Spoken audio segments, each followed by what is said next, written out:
సజ్జల గారిని పట్టుకునేవాడో, మరి మంత్రిని పట్టుకునేవాడో, లేకపోతే ఆయనే చేసేవాడో, ముఖ్యమంత్రి గారితో మాట్లాడుకునేవాడో. కానీ విజయవాడ వెస్ట్ నియోజకవర్గం డెవలప్మెంట్ అంటే నిలువెత్తు నిదర్శనం మన వెల్లంపల్లి గారు.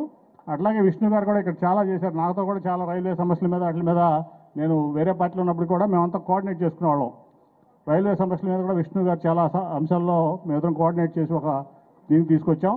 ఇప్పుడు ఒకే పార్టీలో ఉన్నాం కాబట్టి చిరంజీవి అవినాష్, అట్లాగే వెల్లంపల్లి శ్రీనివాస్ గారు, అట్లాగే విష్ణు గారు, అట్లాగే వెస్ట్లో ఆసిఫ్ గారు అందరం ఉన్నాం. ఈ విజయవాడని వైసీపీ కంచుకోట చేయడంలో చేస్తానంటలో ఎటువంటి డౌట్ లేదు. అట్లాగే విజయవాడ పార్లమెంట్ నేను చెప్తున్నా, 7కి 7 నియోజకవర్గాలు రేపు రాబోయే ఎన్నికల్లో 7కి 7 నియోజకవర్గాలు విజయవాడ వైసీపీ గెలుస్తుంది, వైసీపీ జెండా ఎగరేస్తామని చెప్పి ఈ సందర్భంగా సోదరుడు మరి కొత్తగా ఏర్పాటు చేస్తున్న ఆఫీసు ఈ ప్రాంతంలో అంతా శుభం జరగాలని, దేవుడు ఆశీస్సులు అన్నీ కూడా ఆయనకి ఉండాలని చెప్పి వెల్లంపల్లి గారికి నా మనస్ఫూర్తిగా నా అభినందనలు తెలియజేస్తూ సెలవు తీసుకున్నా. థ్యాంక్ యూ అనండి. థ్యాంక్ యూ అన్న.